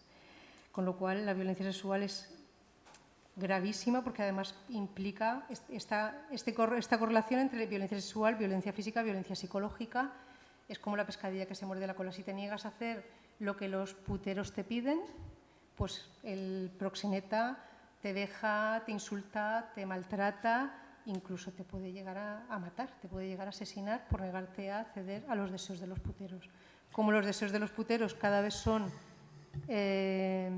más denigrantes por todo lo que les viene del porno, ¿no? Piden prácticas sexuales más de riesgo, más, pues esta pescadilla que se muerde la cola cada vez es más gravosa, ¿vale? Y sí que hay como correlación de la violencia sexual tan extrema que sufren las mujeres en prostitución nos afecta al resto de mujeres. Es decir, los niveles de violencia sexual que estamos viendo en los ámbitos de pareja, yo en mi vida los he visto. Intercambios de pareja, grabaciones, introducción de objetos, cocaína por la vagina. O sea, estamos viendo auténticas animaladas en situación de pareja. Pero está totalmente relacionado con la violencia tan grave de animaladas. Con la visión del porno, sí, con la visión del porno y luego lo que se practica en prostitución. El sistema de prostitución. De hecho, yo recuerdo un dato que se me quedó grabadísimo de una de las veces que estuvo aquí Rosa Cobo, que igual alguna también lo recordáis, que decía que una de las llamadas de alarma que se habían encontrado en el Hospital Niño Jesús de Madrid era porque habían empezado a aparecer adolescentes con desgarros anales a edades muy tempranas y que un poco pues eso había levantado las alarmas entre médicos de dónde venía esto, ¿no? Y es que sus parejas sentimentales en ese momento les pedían prácticas sexuales que veían en el porno cada vez más extremas y con el discurso también de violencia psicológica, de, pues si no me lo dejas hacer tú, ya me lo dejará otra, pues al final las menores se veían obligadas a ceder ante su pareja y terminaban con graves desgarros anales, pero muy importantes, ¿no? Entonces, todo esto está correlacionado y, por lo que hablamos siempre, al final la violencia sexual y la prostitución es una pata de la violencia que nos afecta a todas. Y por último, bueno, pues el feminicidio, el asesinato misógino de mujeres cometido por hombres bajo la impunidad por negligencia e incluso complicidad de los Estados. Lo define así Marcela Lagarde. Esta es la forma de violencia más extrema y supone el mayor temor de todas las mujeres tras la violencia sexual. Según el seguimiento de los asesinatos de mujeres en situación de prostitución realizado por feminicidio.net en el periodo de 2010 a 2019, fueron asesinadas 38 mujeres en España, pocas me parecen. Imagino que los asesinatos de muchas no los conocemos, porque también sabemos que los proxenetas saben muy bien ocultarlos. Y estos feminicidios suelen estar normalmente totalmente invisibilizados, tratados de forma estigmatizante por los medios de comunicación y muchas veces por los cuerpos y fuerzas de seguridad que tampoco los investigan. Además, no son contabilizados en las estadísticas oficiales sobre asesinatos de mujeres por violencia de género. Repaso porque no quiero dejarme ningún dato. La violencia institucional. Esta violencia incluye no solo aquellas manifestaciones de violencia contra las mujeres en las que el Estado es directamente responsable por su acción u omisión, sino también aquellos actos que muestran una pauta de discriminación o de obstáculo en el ejercicio y goce de derechos por parte de estas mujeres. El conjunto de violencias que supone el sistema prostituyente para las mujeres tiene graves consecuencias sobre su salud física y mental. Os voy a dar algunos datos que la experta Carmen Delgado Álvarez, que es doctora en psicología por la Universidad de Salamanca, analizó en su informe disonancias entre el discurso y la realidad empírica de la prostitución. Para esta experta, la sistemática negación y normalización del daño forma parte de la estrategia patriarcal de legitimación de la explotación sexual de las mujeres. Para Delgado se trata de una cuestión de salud pública por la población afectada, por la letalidad que tiene, por los factores de riesgo, ser mujer pobre, vivir en la marginalidad, y los factores de vulnerabilidad. En este caso, pues mujeres captadas, que, como hemos visto también en violencia de género, han sufrido traumas previos como violencia emocional o abuso infantil en un 100% de los casos, han sufrido violencia sexual, según diferentes estudios, entre un 65 y un 95% de los casos, violencia física antes de los 16 años en un 87% de los casos. Destacaba Carmen Delgado que este dato es del Ministerio Alemán de la Familia, donde la prostitución está legalizada. O sea, para que nos demos cuenta la disonancia que hay entre los datos que tienen los estados y la utilización que hacen de ellos, ¿vale? Efectivamente, estos factores de riesgo hacen que el daño o el trauma sea aún mucho más profundo en las mujeres que ya proceden de vulnerabilidad, abuso, enfermedad, situaciones de vulnerabilidad o discriminación extrema. Al final tiene mucho más riesgo de caer en el maltrato, en la prostitución, y que eso además agudice todas estas problemáticas y sus problemáticas de salud. Y luego, como la esperanza de vida de las mujeres en prostitución es mucho menor que en el resto. Es decir, ahora mismo la esperanza de vida, yo viendo el informe, las mujeres creo que lo teníamos en 80 y pico años, porque ha ido subiendo. Los hombres creo que estaban en 78 por ahí, haciendo memoria de lo que me leí de informes, pero mujeres en prostitución que te lleguen a ancianas, casi ninguna. Es decir, tienen muchísimo más porcentaje de violaciones, de asesinatos, de muerte natural y de falta de salud por todos los sitios. Aparte, su nivel también de estrés postraumático es brutal. Es decir, si en víctimas de violencia de género tenemos TEP, las que están en situación de prostitución, yo te diría que todas las que he visto tienen en algún momento de su vida TEP, sí, y algunas lo tienen cronificado. Sí. Sí. De hecho, se habla de unos datos de alrededor del 40% de mortalidad superior a la media, sí, en mujeres de prostitución y en mujeres que no han sido víctimas del sistema prostitucional. Un 40% que nos acercamos casi al doble. Es una barbaridad. Bueno, impacto sobre la salud física de las mujeres víctimas del sistema prostitucional. Mayor probabilidad de contraer. Veréis que hay mucho paralelismo entre las cosas que voy a decir yo y las que ha dicho Maite, porque están muy relacionadas. Al final, el estrés postraumático y la violencia pues genera en muchos casos las mismas consecuencias. Mayor probabilidad de contraer enfermedades físicas, VIH, enfermedades de transmisión sexual, cáncer cervical, tuberculosis, diabetes, dolores corporales, crónicos, problemas hepáticos, embarazos no deseados y abortos precarios. Mayor riesgo de traumatismos, lesiones, quemaduras, abrasiones, desgarros anales, como consecuencia de la violencia física y sexual, con secuelas en mujeres, en muchos casos, permanentes, que se mantienen a lo largo de toda su vida. Lesión cerebral traumática, que se asocia con golpes en la cabeza, intentos de asfixia, sacudidas violentas. Las secuelas son comunes a las encontradas en mujeres que han sufrido violencia en la pareja o violación, déficits cognitivos, alteraciones en la marcha, en el habla. El tema de la lesión cerebral traumática es especialmente gravoso, porque lo ha comentado Maite también, las mujeres víctimas de maltrato también sufren un porcentaje altísimo, está por encima del 60%, porque al final sufren muchos golpes en la cabeza, con objetos, contra el suelo, contra las paredes, intentos de ahogamiento. Todo eso causa lesión cerebral traumática en mayor o menor medida, con las consecuencias que eso luego tiene a nivel de salud física y mental. Tienen una mayor incidencia de tendencias suicidas que están aumentando en los últimos tiempos, el suicidio conseguido y la muerte. En cuanto al impacto sobre la salud del maltrato o daño psíquico, igual que con el maltrato, encontramos muchísimos casos de depresión, trastornos de alimentación, aislamiento social, miedos y fobias, trastorno obsesivo-compulsivo y adicciones, trastornos de disociación, trastornos de tipo dual y estrés postraumático. El ejercicio de la prostitución es una experiencia traumática que produce sentimientos de humillación, culpa, vergüenza, rabia, lo que se traduce en síntomas como alteraciones del sueño, depresión, ansiedad, que yo esto lo llamo el comodín del público. A las mujeres lo más fácil es diagnosticarnos un trastorno ansioso-depresivo. A cualquier edad, en cualquier situación. Se exacerba en los casos de violencia machista y en los casos de prostitución y en los casos de violencia sexual también. Pero bueno, que sepáis que si somos mujeres lo más fácil es que en cualquier momento de crisis vital nos diagnostiquen un trastorno ansioso-depresivo. Pérdida de confianza, miedo, pánico, terror, cambio en el sistema de valores y de vida.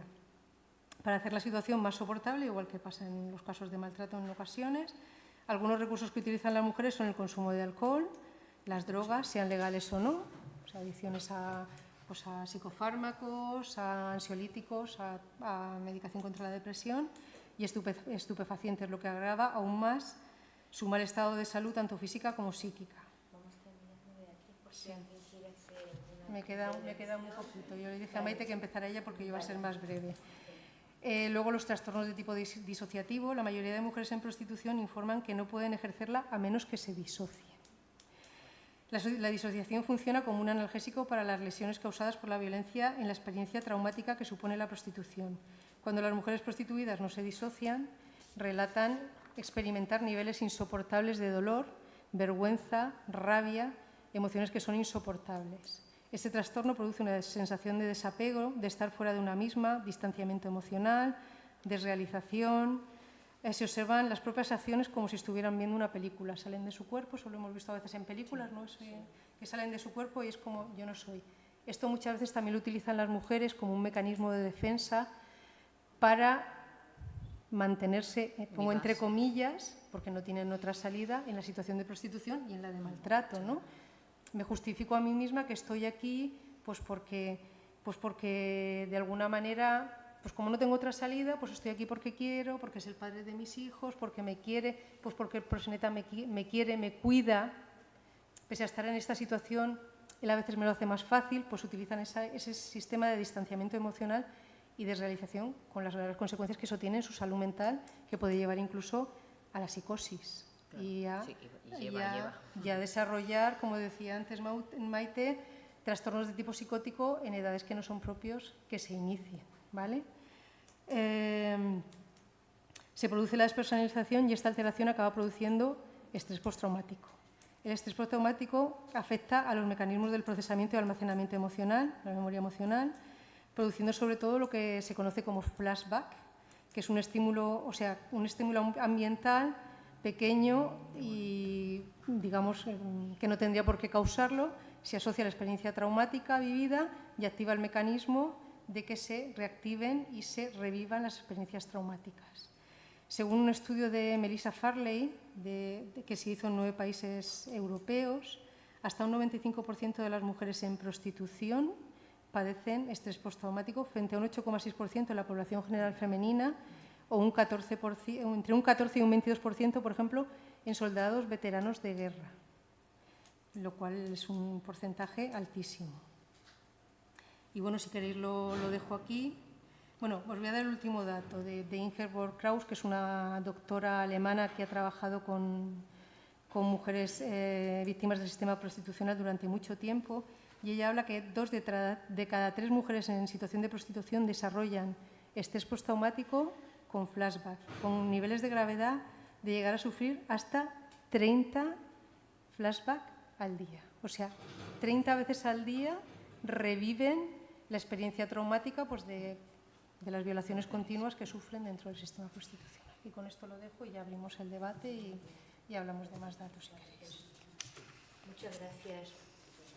Sabíamos ya que era un tema intenso.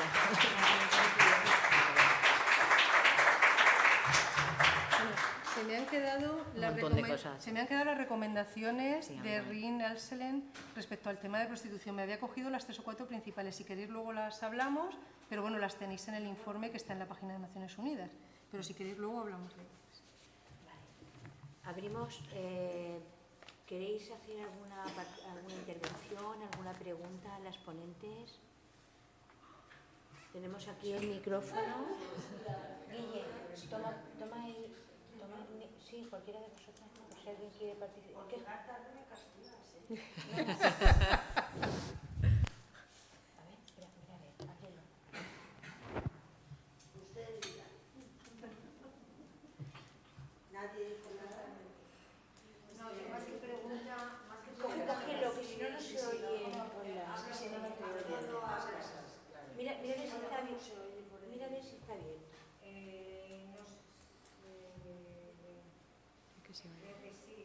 Habla, a ver, espera, ahora creo que sí.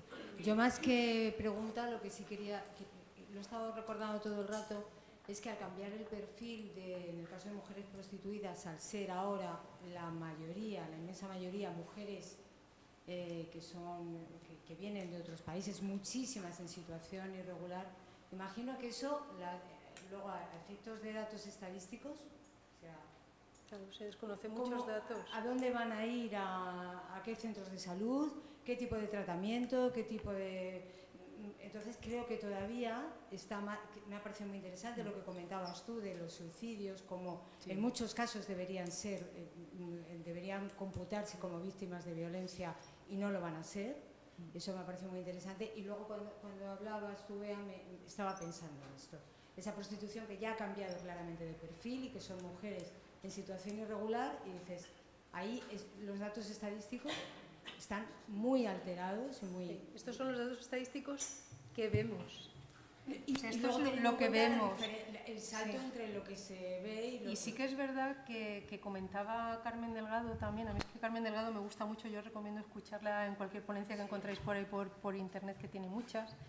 Ella comenta que sobre todo lo que sí que encontramos es coherencia de los datos. A lo mejor no tenemos estudios empíricos que nos den exactamente los mismos datos, porque no podemos entrevistar a todas las víctimas del sistema prostitucional, porque muchas están ocultas, precisamente porque son irregulares, porque aparte el mismo sistema las oculta, ¿no? para que no salgan, pero sí que todas las investigaciones que se hacen, y que las hacen pues, los Jacobo ha hecho investigaciones, Médicos del Mundo y las instituciones europeas que han hecho investigaciones, sí que hay coherencia en los datos. Siempre nos hablan de que hay violencia, de que hay consumo de tóxicos, de que hay un daño para la salud física, sexual y mental. O sea, al final, incluso los datos que se hacen desde el enfoque regulacionista, o sea, las investigaciones que se hacen también reconocen que hay daño y que hay, pues eso, muchos problemas de salud asociados.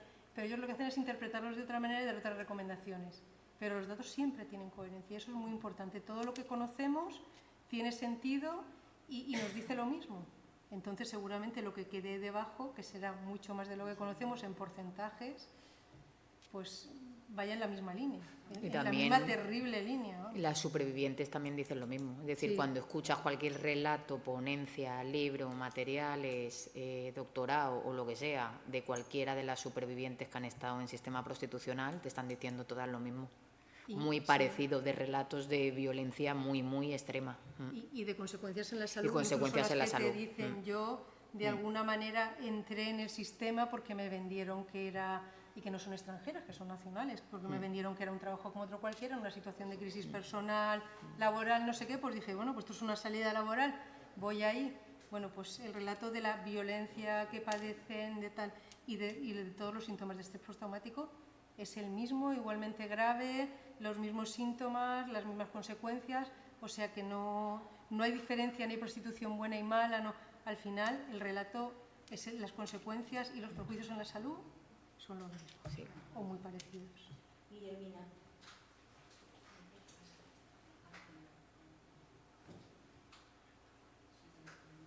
Bueno, muchísimas gracias por las charlas que nos habéis dado, que nos ha dejado así, no es porque desconociéramos las cifras, pero claro, que nos las soltáis así todas de golpe. seguidas, que da una sensación como de tirarte para atrás, ¿no? A mí me ha parecido muy importante que hayáis mencionado a Alemania y lo que se está haciendo allí. Espero que sean valientes y sigan sacando informes de las situaciones reales que tienen, porque yo creo que uno de los problemas que estamos teniendo en España en estos momentos es cómo se está queriendo maquillar la realidad de la prostitución, ¿no? Y sobre todo además pues, por parte de sectores y colectivos que tendrían que defender posiciones progresistas desde el punto de vista social, ¿no? Hay instituciones, por ejemplo, como Amnistía Internacional, que a mí me parece alucinante, que sostenga la legalización. de la prostitución. Sí. Me parece realmente increíble. O sea, no he podido saber todavía por qué razón adoptan esta actitud. Imagino que es a golpe de talonario. Hay que saber quién los financia. No lo sé, pero desde luego a mí me parece que es muy importante lo que nos habéis contado y debiera ser públicamente conocido lo que pasa realmente. tanto beneficio. Sí, por ejemplo, en la línea de lo que comenta Guillermina, un dato que no he mencionado y que también hay un dato de Alemania es, por ejemplo, en Nueva Zelanda, que sabéis que se reguló la prostitución en 2003 y 5 años después hicieron un estudio por esto de que iba a ser todo buenísimo y se encontraron, por ejemplo, con que las mujeres seguían diciendo que estaban coaccionadas para entrar en prostitución, con lo cual la coacción seguía estando ahí y que además el estigma social, que es uno de los justificantes, de los más habituales y que Amnistía Internacional utiliza para justificar su posición regulacionista, que el estigma social no había descendido ni desaparecido de las mujeres en prostitución. Ese mismo dato lo dan en Alemania. El estigma social no ha desaparecido y no solo la trata no se ha reducido, sino que se ha aumentado. Y ya veremos qué pasa en Bélgica, que lo regularizaron el año pasado. Pero me temo que, por lo que hablábamos de la coherencia, los datos van a ir, de momento no hay datos de Bélgica, pero me da la sensación de que van a ir en la misma línea. Pero como las mujeres no importan. Claro. Claro. Y las prostitutas menos. Después la compañera. Sí. No sé si se oye. Sí, sí. Bueno, pues muchas gracias por vuestro trabajo, que es todo su trabajo muy bueno. Y respecto a lo que decías, porque has dicho tú ahora últimamente, de que se veía como una salida y que se veía como algo guay. Ahí tuvo mucha culpa la Pretty Woman, ¿no? La película Pretty Woman, que Entre otras muchas cosas, sí. Y es así. Y luego yo creo que debería... Y además nos la ponen varias veces al año para que no se nos olvide, ¿eh? Para que no se nos olvide. Yo creo que en el tema de la violencia de género vamos a ver más datos más graves de ahora en adelante, porque también se están reduciendo los presupuestos en las concejalías y en las concejalías, las diputaciones y las consellerías. Las consellerías de igualdad, ¿no? Entonces, Incluso se están mal utilizando los presupuestos del Pacto de Estado contra la Violencia de Género. Se está potenciando grupos como Red Madre y cosas así, y cambiando las casas de la mujer de muchos ayuntamientos por una cosa rara, que no sé cómo, algunos nombres raros que les ponen, ¿no?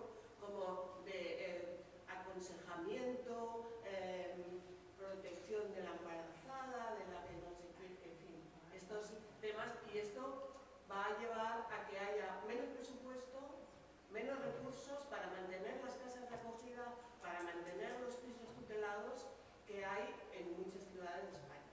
No sé en qué cantidad será esto, pero yo creo que va a influir mucho más porque las mujeres van a tener mucho menos facilidad para refugiarse, acudir a los lugares donde pueden ser aconsejadas en este país en concreto. Yo de otros países no sé. Entonces nosotras creo que vamos a tener ahí bastante trabajo. Sí, yo deciros y daros muchas gracias a todas y a todos, en general, por todo el trabajo que hacéis. Porque quería preguntar, no sé, que se me oye, se me oye a mí, pero no Se oye el micro. sí. Ahí. Ahora sí. Ahora sí, sí. Ahora sí. No sé si voy a saber hacer la pregunta. Vamos a ver, creo que es Maite quien explicó lo de las enfermedades que se dan como por épocas, producto de el maltrato, claro, lo que estamos hablando, lo que estabais hablando. Entonces, decías algo así como que ahora, por ejemplo, tienes mucho cáncer. Sí, cáncer de útero. Sí, cáncer de útero, que vendrá posiblemente también mucho por el VIH, ¿no? No, viene El del papiloma. virus del papiloma El humano, papiloma. que lo transmiten los hombres, las parejas Sí, pero de ellas, espera, he dicho VIH, no. el VPH. ese. Perdona. Entonces, vamos, te lo digo, yo lo tuve y conozco un poco del tema. Pero dices, ahora por ejemplo, hay cáncer. Sí. Y hace una década había otra enfermedad, creo que has dicho. Seguía existiendo esa enfermedad, pero el Sí. porcentaje era mayor. Y lo que ha dicho Sí. Beatriz tiene que ver con la bajada en el uso de métodos anticonceptivos. Ha bajado muchísimo el uso del condón, tanto en el sistema prostitucional como en el sistema de la violencia dentro del ámbito de la pareja. Entonces está muy relacionado con un incremento de casos a nivel de salud del virus del papiloma. Cuantos más casos tenemos de VPH, más casos vamos a tener relacionados de cáncer de útero en mujeres, de cuello de útero. Pero has dicho, es que me ha llamado Es que a lo mucho mejor me he expresado mal. Vale, no, que va, en absoluto. La que me estoy expresando mal soy yo, que se me ha ido un poco toda la idea que quería preguntarte. Pero es que has dado tres enfermedades diferentes. Has puesto 3 ejemplos. Pues ahora es cáncer, hace una década era, pues no sé, fibromialgia, por ejemplo. Y hace X, pues y colon era... irritable también ha subido mucho, por Eso ejemplo. es. ¿Qué tiene que ver, pregunto, por ejemplo, la fibro, que vamos, lo imagino, Vale. con el cáncer de colon también? Entre ellas no tienen nada que ver, son No, lo enfermedades sé. que Me tienen, refiero, claro, ¿por qué dejan pasar esos espacios de tiempo? Es que no sé cómo hacer la pregunta muy claramente. O sea, ¿por qué se pueden dar enfermedades tan diferentes, dejando pasar unos tiempos, bueno, más o menos largos? ¿En qué estriba eso? O sea, es que no llego a entender. A ver, el cambio de tendencia.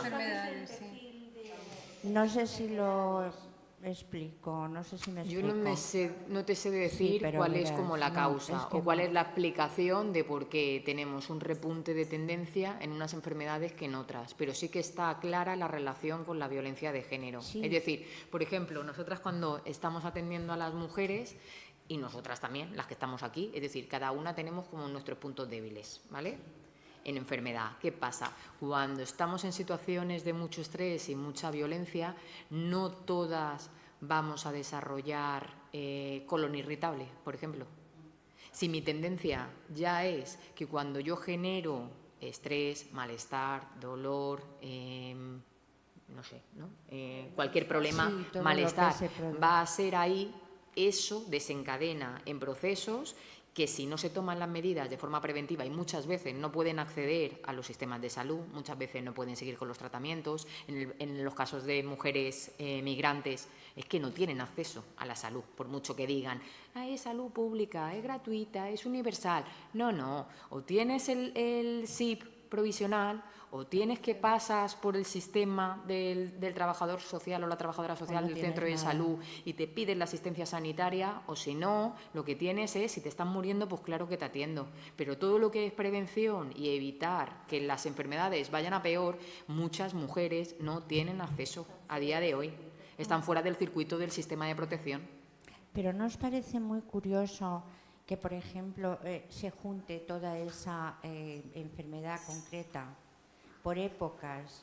Por tendencias. Sí, no. A mí me llama la atención. No es curioso. Cuando yo estoy, me viene una, cáncer de útero, cáncer de útero, o me vienen mujeres mayores, demencia, Alzheimer, cuerpos de Lewin, ¿no? Porque se me ha olvidado entrar en toda la parte de demencia. Con la parte psicológica, Toda la, con el eso estrés, es. con el estrés postraumático y todo el daño psicológico que sufren las mujeres. ¿Tú piensas Con el que mantenimiento, la violencia mantenida tenida. en el tiempo lo que causa es estrés? Una cosa, por ejemplo, que no hemos comentado, yo he visto miles de bocas de mujeres cuando trabajaban en violencia destrozadas. Sí, de dientes. Porque tienen las bocas del estrés, de apretar. de rechinar, de apretar, por ejemplo.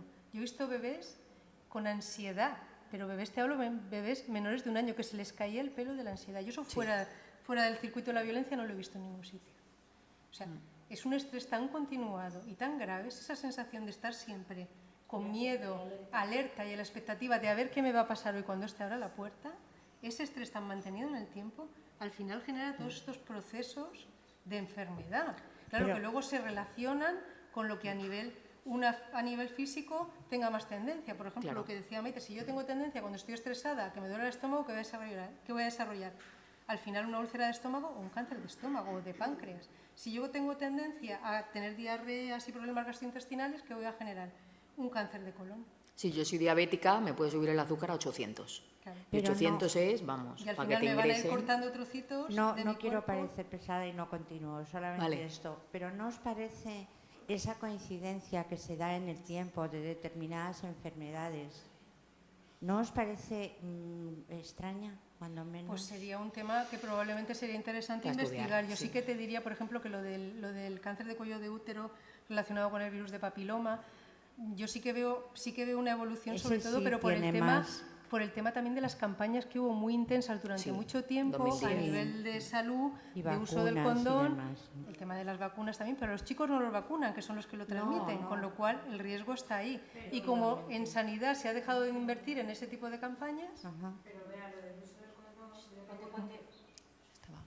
Gracias. Terminamos contigo y y sí había que darle respuesta a la compañera que preguntaba Sí. por los presupuestos y no le hemos dado respuesta. Lo del uso del condón, yo recuerdo que los expertos estaban espeluznados porque coincidió con la cronificación del SIDA. Es decir, cuando el SIDA Claro. ya no dejó de matar porque observaron que automáticamente empezó a bajar el uso del condón. Y como no se eso hicieron ya campañas de salud repercutido pública, en la salud de las mujeres, lógicamente, por otra sí, parte.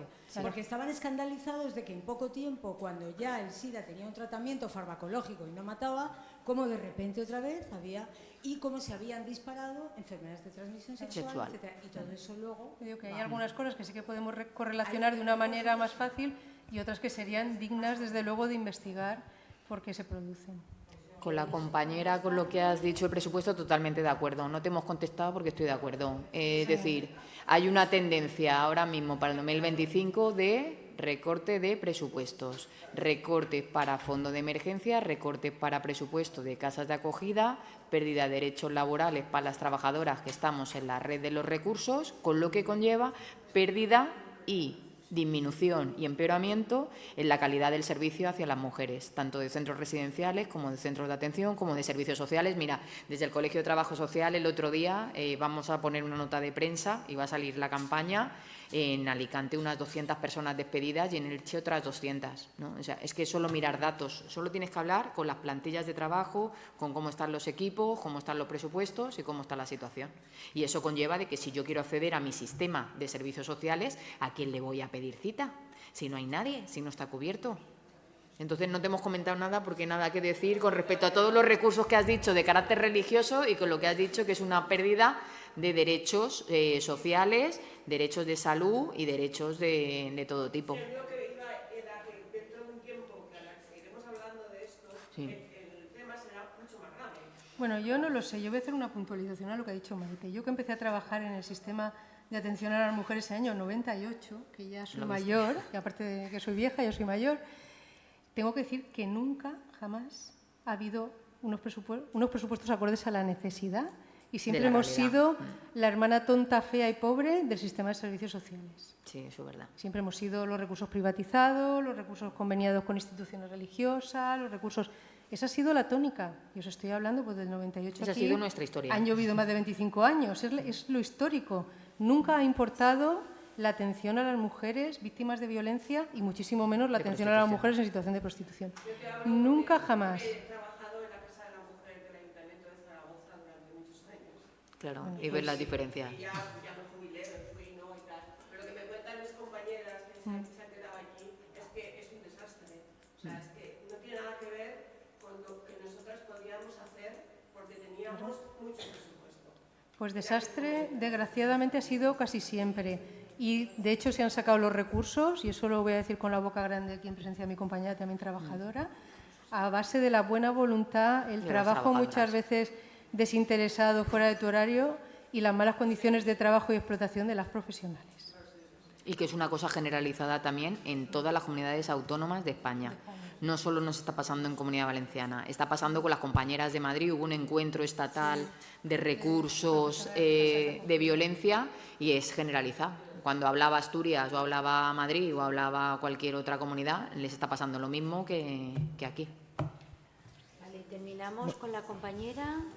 Voy a ser súper breve. Bueno, dos cosas. decir que yo creo que tenemos nosotras, desde donde podamos, intentar ir a que haya prevención, sobre todo en los centros de salud, en atención primaria. Las mujeres van, y si los médicos y las médicas se tomaran un poquito en serio a las pacientes, detectarían muchísimos casos de violencia machista, muchísimos. Eso lo tengo clarísimo. Y luego también comentar a todas que las mujeres que hemos sufrido violencia machista, no solamente es que nos peguen o nos maltraten o nos den contra la pared. Existe violencia económica, violencia psicológica, violencia social, y todo eso te va mermando. Si es difícil ser mujer en este mundo, que tienes que cuidar, que tienes que atender, que tienes que trabajar, que tienes que conciliar, ser mujer y sufrir violencia machista es, pues imaginaros, o sea, siempre sobreviviendo. Y bueno, poner mucho énfasis en que no se puede ir ni un duro a otra cosa que no sea violencia machista, ni a diversidad ni leches. Y en todos los municipios tenemos que trabajar eso sí o sí. Totalmente de acuerdo. Pues totalmente de acuerdo. Gracias por estar aquí. Nos hemos pasado del tiempo y por tanto tenemos ya que cerrar. Y sobre todo a mí me parece que es muy importante el que esta es una sesión que muestra que efectivamente hablar de la salud y hablar de las mujeres es muy necesario en todos los ámbitos y que se trata muy poco para el problema tan grave que aquí estamos observando y detectando con las diferentes intervenciones en las diferentes sesiones. Bueno, pues gracias Maite, gracias Bea. Y nos vemos el próximo lunes, primer lunes del mes de febrero, ¿vale? Gracias.